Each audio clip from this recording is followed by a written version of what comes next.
Alright, we're recording. Yo, what's up guys? Zeph here. Unfortunately I have some bad news. The Inquisitor died with a replica Bitter Dream, but that's all good. Anyways, new character. I'll do a test run of a map. Everything's fine. Alright. Because someone asked me in the chat in the last video to do a map showcase. And I'll do that. I didn't want to do it on the last character because it would take way too long, but yeah. This is currently a tier 5 map. I'm level 82. The Chieftain is really nice. It's always been one of the best Ruthless pushers, I would say. It can do any type of content. It can do delve, The only problem that I have with this build, obviously, it's kind of like it plays like Detonate Dead of chaining. Or chain reaction, but it's honestly not bad. You don't really need that much cast speed because the only thing you got to do is cast Cremation once, and then you got to recast corpses. Honestly, Spell Cascade would help a lot, but without Spell Cascade or faster casting, it's honestly fine. This is gonna take a while. I believe it takes about 3 to 4 minutes to complete a map. Yeah, I'm trying my best to go as fast as possible. But this is kind of the reason why I don't do maps in Ruthless, is because, showcasing a character in maps takes a bit too long. But yeah,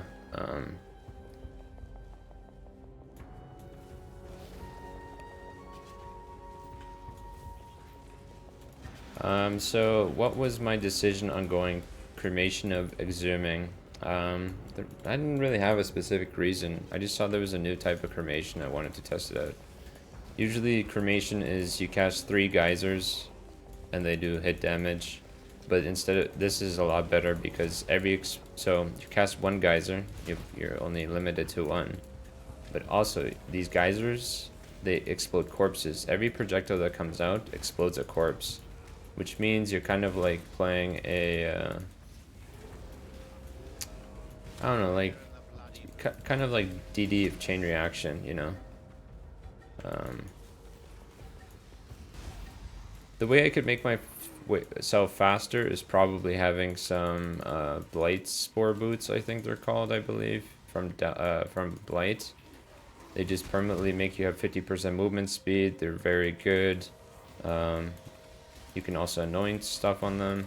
But yeah, Chieftain is really nice, as you can see. 1 explosion and it's, you pretty much have rares die instantly. If you're wondering why I'm blood magic, I'll show you in a moment here, but yeah.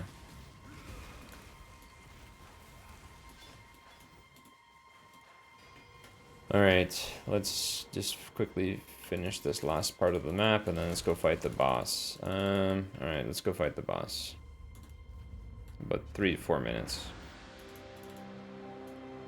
This burial chamber boss should die in like 1 hit.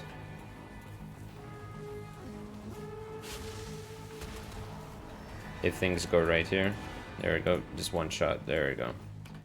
That's pretty much the map right there. Alright. Hopefully you like that showcase. Let's talk about gear now. And show it off a bit better, because last time I did a really poor job. We'll do gear first and then gems. Alright, so this is my scepter. I preferably want a scepter with 40% implicit damage and then explicit with percent fire. I don't really need the res. I don't need the fire damage spells. The damage over time is not bad, but I haven't found any better scepters. The gloves, pretty good. Playing Chieftain, the Ascendancy that allows you to convert half of your fire res to additional cold and lightning resist. Yeah. We have a cold chaos ring. We are using Malachi Simila, which I believe procs the corpse explosions. I believe so. I'm not too sure on that, but if it does, instead of our explosions doing 6% damage, I believe they do like 12% damage. But don't quote me on that. I'm not too sure. I'm not that knowledgeable in the PoE world. I know some things, but yeah. Here's a chest, pretty good. I could probably armor scrap this up for even more armor. Then we have a leather belt with Chaos Res. I'm using Victoria's Acuity, should be anointed. But yeah, this is just for the Frenzy Charge Generation, Chaos Res, and Lightning Res. Another, Chaos Ring with fire res, and then some boots with fire res. But yeah. And then we have additional physical on this shield. All right, let's go over gems. We're using Flammability Curse, Infernal Cry, Quick Step, faster casting linked to Desecrate, Vitality, Steel Skin, and then for main damage links, Cremation of Exhuming, Immolate. Preferably, I would want to replace this with something that increases the flat damage of the explosion, because this doesn't really do anything. I'm only using this because it has the 4% increased fire damage, which technically scales my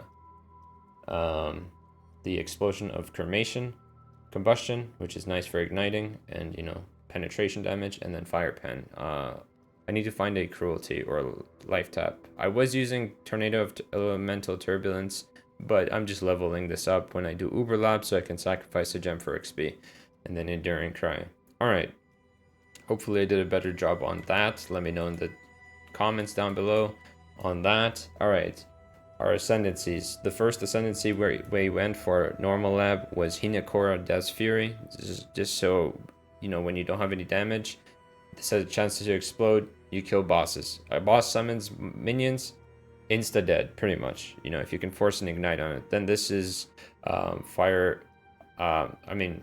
For Cruel Lab, we grabbed Thessalios just to help with resistance fixing, and then for Merc Lab, we grabbed this since we can't really use Valakuz as of now because their resistances aren't high enough. As you can see, I would only get 2 points, which is not worth it. Once I can get Purity of Fire, then Valakuz is worth it, but as of now, this is pretty much how we are. And then obviously this is Merc Lab, but this is just Ignite, which we aren't really scaling. We are kind of scaling, not really. So this is our passive tree. Unwavering Stance, of course. We don't need elemental, or resistances cannot be lowered by curses. Crit reduction, you know, the typical nodes. Life Mastery, Armor, Life, critical strikes do more hits damage, which is good for Cremation, right? Tireless, cast speed for some decks. I plan on going into Sanctum of Thought for this for these next few levels because of to increase my crit reduction up to 60% from 30%, which will just make it so I can run crit maps pretty fair, like easily without having to worry. And then what I will spec into is the 10% of physical damage from hits taken as chaos damage. Currently my chaos res is 55, but I could cap this out to 75, which means I believe, if I'm doing the math correctly, 10% of 75 is 7.5, which means 7.5% of my physical damage is take. So it's kind of like 2 endurance charges. Very powerful, and also crit reduction. We go for Divine Judgment, Spiritual Aid, just for the regen and stuff, and obviously Retribution has a bit of minion damage. Chance to ignite and some resistance, Chaos Res, more Chaos Res, and grabbing damaging ailments cannot be afflicted to you. This is so when you get chilled, you can never be frozen. If you are chilled, you also can never be shocked. And then damaging ailments also work this way. So if I'm bleeding, I cannot be poisoned, or vice versa. Ignited, bleeding, you know. Elemental Overload, Dex node just for fixing Dex, because I need Dex, because I'm using Dex gems. I have 115. And then we go up into Heart of Flame, and yeah. I think I went over everything. But yeah. That's pretty much the character, currently level 82. The character's name is Zeph the Fulcrum, in case you didn't see. Let me know if you have any questions. I'll try to answer them as soon as possible in the comments down below on YouTube. Or you can just come to my Twitch channel. I'm most likely streaming after this video goes down. And yeah, ask me the questions, you know. But yeah, I have one last thing to say. Do not level DD Ignite, DD of Chaining. Like, don't start off of that. Like, don't start off of that. It's your leveling experience is gonna be very slow and very rough. But yeah, you know, that's pretty much it. But yeah, thanks for watching, guys. Have a good day. Take care, and try not to die too much in Ruthless, because I'm already on 5 deaths. But yeah, take care. Bye bye. Ciao.